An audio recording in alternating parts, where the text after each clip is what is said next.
Once upon a time there lived a man who had only one son, a lazy, stupid boy, who would never do anything he was told. When the father was dying, he sent for his son and told him that he would soon be left alone in the world, with no possessions but the small cottage they lived in and a pear tree which grew behind it, and that, whether he liked it or not, he would have to work, or else he would starve. Then the old man died. But the boy did not work. Instead, he idled about as before, contenting himself with eating the pears off his tree, which, unlike other pear trees before or since, bore fruit the whole year round. Indeed, the pears were so much finer than any you could ever get in the autumn, that one day, in the middle of the winter, they attracted the notice of a fox who was creeping by. "Dear me, what lovely pears," he said to the youth. "Do give me a basket of them. It will bring you luck." "Ah, little fox, but if I give you a basketful, what am I to eat?" asked the boy. "Oh, trust me, and do what I tell you," said the fox. "I know it will bring you luck." So the boy got up and picked some of the ripest pears and put them into a rush basket. The fox thanked him, and taking the basket in his mouth, trotted off to the king's palace and made his way straight to the king. "Your Majesty, my master sends you a few of his best pears and begs you will graciously accept them," he said, laying the basket at the king of the feet. "Pears? At this season?" cried the king, peering down to look at them. "And pray, who is your master?" "The Count Piro," answered the fox. "But how does he manage to get pears in midwinter?" asked the king. "Oh, he has everything he wants," replied the fox. "He is richer even than you are, your Majesty." "Then what can I send him in return for his pears?" said the king. "Nothing, your Majesty, or you would hurt his feelings," answered the fox. "Well, tell him how heartily I thank him, and how much I shall enjoy them." And the fox went away. He trotted back to the cottage with his empty basket and told his tale, but the youth did not seem as pleased to hear as the fox was to tell. "But my dear little fox," he said, "you have brought me nothing in return, and I am so hungry." "Let me alone," replied the fox. "I know what I am doing. You will see it will bring you luck." A few days after this, the fox came back again. "I must have another basket of those pears," he said. "Ah, little fox, what shall I eat if you take away all my pears?" answered the youth. "Be quiet, it will be all right," said the fox, and taking a bigger basket than before, he filled it quite full of pears. Then he picked it up in his mouth and trotted off to the palace. "Your Majesty, as you seemed to like the first basket of pears, I have brought you some more," said he, "with my master, the Count Piro's humble respects."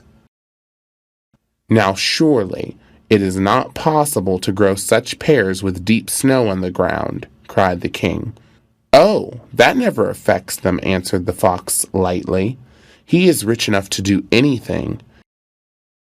But today he sends me to ask if you will give him your daughter in marriage." "If he is so much richer than I am," said the king, "I shall be obliged to refuse. My honor would not permit me to accept his offer." "Oh, your Majesty, you must not think that," replied the fox, "and do not let the question of a dowry trouble you. The Count Piro would not dream of asking anything but the hand of the princess." "Is he really so rich that he can do without a dowry?" asked the king. "Did I not tell your Majesty that he was richer than you?" answered the fox reproachfully.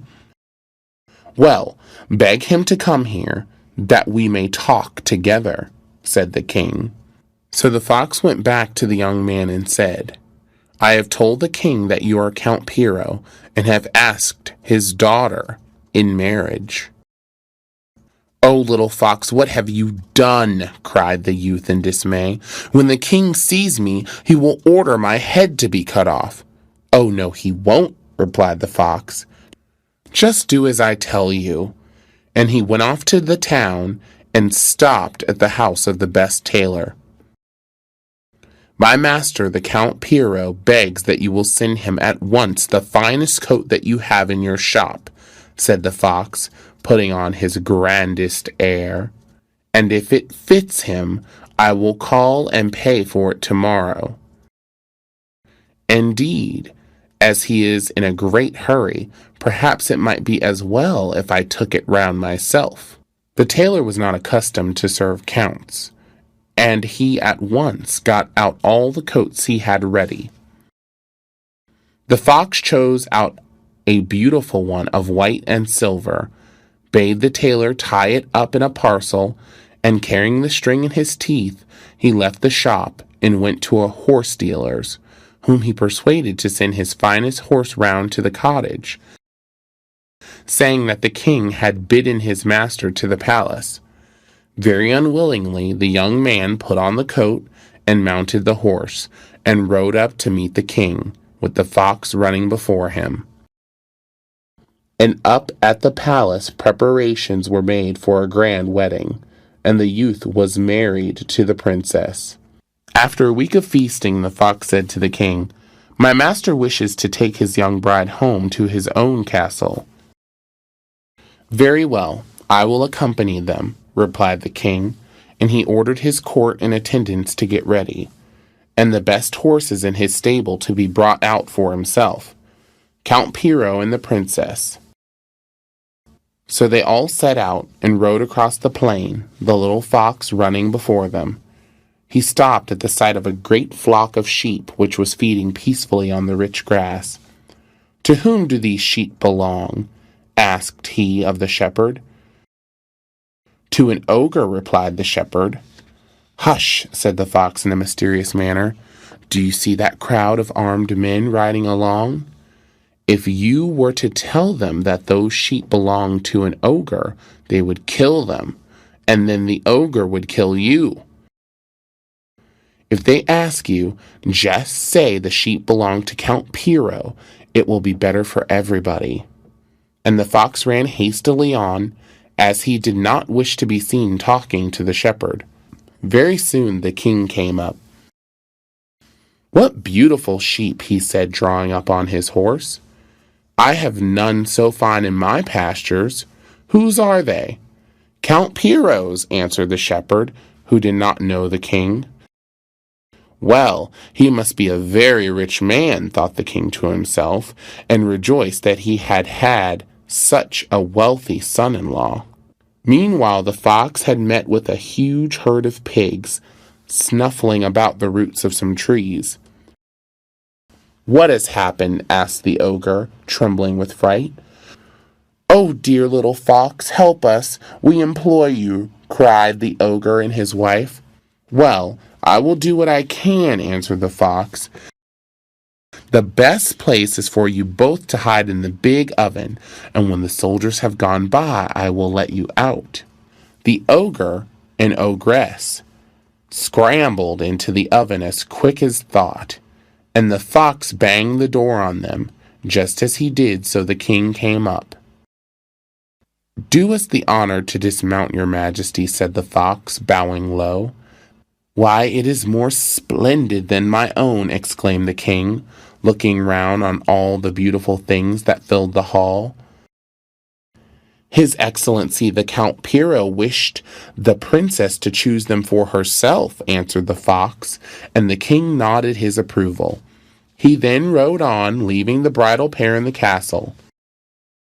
But when it was dark and all was still, the fox crept downstairs and lit the kitchen oven, and the ogre and his wife were burned to death.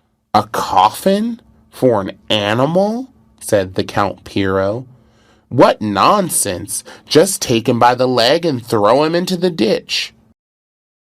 Count Piro was frightened when he heard these words, as he thought that perhaps the fox might have power to take away the castle and leave him as poor as he was when he had nothing to eat but the pears off his tree.